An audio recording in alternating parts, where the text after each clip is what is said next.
We move to the first of the 7.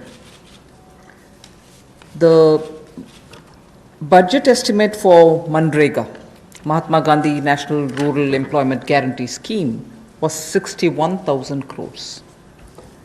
We know, and I yesterday referred to it, even day before we spoke about it, a lot of workers are going back to their villages, and we've made provision so that they can also join in if they want to enroll in Manrega. So government will now allocate an additional 40,000 crores.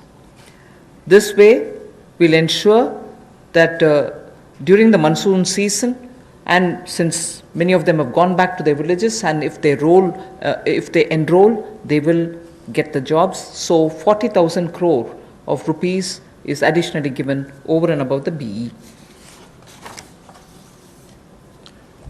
माननीय प्रधानमंत्री जी ने जहां प्रवासी मजदूरों को अनाज देने के लिए चिंता की, वापस जाने के लिए ट्रेन का 85% तक खर्चा केंद्र सरकार ने उठाया, रास्ते में अनाज राशन भी दिया, खाने की व्यवस्था भी की। अब जब वो वापस अपने घर जाएंगे तो काम की कमी ना हो, इसके लिए 300 करोड़ परसेंटेज ज़्यादा इसमें जनरेट होंगे और इसके लिए 40,000 करोड़ रुपए का अतिरिक्त प्रावधान भारत सरकार ने किया है, ताकि ग्रामीण क्षेत्रों में रहने वाले जो हमारे यहाँ से प्रवासी मजदूर वापस गए उनको काम की कोई कमी ना आए और आय के साधन भी हो सके। We now go to the second, which is ramping up the health infrastructure. After all, as I said, if there was this crisis, if there was this challenge, we also should see the opportunity and be ready to face any future emergency situation that may arise. Health reforms and initiatives have been put in place. Public expenditure on health will be certainly increased. Investments at the grassroots level will be ramped up for health and wellness centers, both in the rural and urban areas. Remember that we had been talking about wellness centers so that they can be in tier 2 and tier 3 cities, and particularly giving focus in aspirational districts. We also spoke about the viability gap funding for the social infrastructure only yesterday. So we will be ramping up all the wellness centers and health infrastructure. All districts will have an infectious diseases block in their hospitals. All districts. Then lab, in Delhi we have a lot of path labs moving around and which facilitates people's lives. Lab networks in rural areas are not adequate. So public health labs will be set up at all block levels, not just in district, but block levels we will have public health labs. So I recall Prime Minister did say this pandemic is a challenge. This or any pandemic, if at all it poses a challenge, we need to be ready, Atma-nirbhar, in hospitals, at the block and at the district levels. So there is a lot of emphasis being now given for setting up hospitals and also labs, diagnostic labs and testing labs, both with private and public funded opportunities. स्वास्थ्य के क्षेत्र में हम जो नए reforms या initiatives लेने वाले हैं, उसमें ये भी प्रयास है कि ग्रामीण स्तर पर, ज़मीनी स्तर पर हम ऐसी सुविधाएं उपलब्ध कराएं, ऐसा आधारभूत ढांचा स्वास्थ्य के क्षेत्र में बनाएं जो आपको स्वास्थ्य की सुविधा तो दे, लेकिन महामारी वाली परिस्थिति में भी वो लड़ने की क्षमता रखता हो। उसमें उस तरह की सुविधाएं आने वाले समय में बने। इसके लिए सरकारी व्यय को स्वास्थ्य के क्षेत्र में बढ़ाया जाएगा और स्वास्थ्य संस्थानों के लिए जो ज़मीनी स्तर पर है उसमें और हेल्थ और वेलनेस सेंटर को ग्रामीण और शहरी क्षेत्रों में और सेमी अर्बन जो अर्ध शहरी क्षेत्र उसमें भी बढ़ावा दिया जाएगा।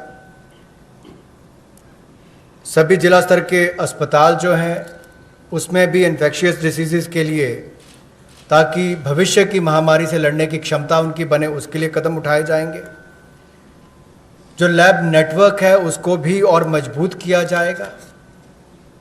और एकीकृत पब्लिक हेल्थ लैब्स सभी जिलों में और ब्लॉक लेवल्स पर यानी कि खंड स्तर पर इनको बनाया जाएगा ताकि आने वाले समय में महामारी से लड़ सकें। और शोध को वृद्धि देने के लिए, रिसर्च को वृद्धि देने के लिए national institutional platform for one health ये ICMR के माध्यम से होगा और नेशनल डिजिटल हेल्थ मिशन इसका पूरा ब्लूप्रिंट तैयार करेगी। Along with health, as my second point, Manrega was the first, now this one is the second, health and education. The next slide shows you what efforts have been made as a result of learning from the pandemic experience. PM E-Vidya program for multimode access to digital online education will be launched immediately, and this will consist of Diksha, which gives a one nation, one digital platform facility, and this is for school education. One earmarked TV channel for each class from class 1 to 12. One earmarked TV channel per class, one channel will also be part of this. Then there will be extensive use of radio, community radio, and podcasts. So technology in a big way into education. Extensive use will be made of radio also. Special e-content for visually and hearing impaired children. This is going to be one of the very big step forward, and I personally feel very touched by the HRD's attempt to ensure that Divyang children also get equal access to good quality education. So special e-content for visually and hearing impaired children, and the top 100 universities will be permitted and will be automatically allowed to start online courses, by 30th May 2020. I remember speaking about this particular aspect during the budget also. Then of course, one very important thing, there are two other points, but I will just briefly refer to Mano Darpan.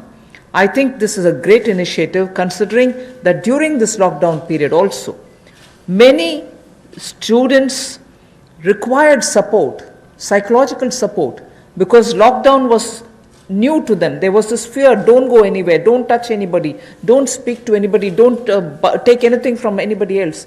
Children were definitely stressed because of this, and an initiative for psychological support of students, teachers, and families, the larger thing being for mental health and emotional well-being, is being launched immediately. There are other two things, but for want of time, I would rather briefly touch this and get to the next.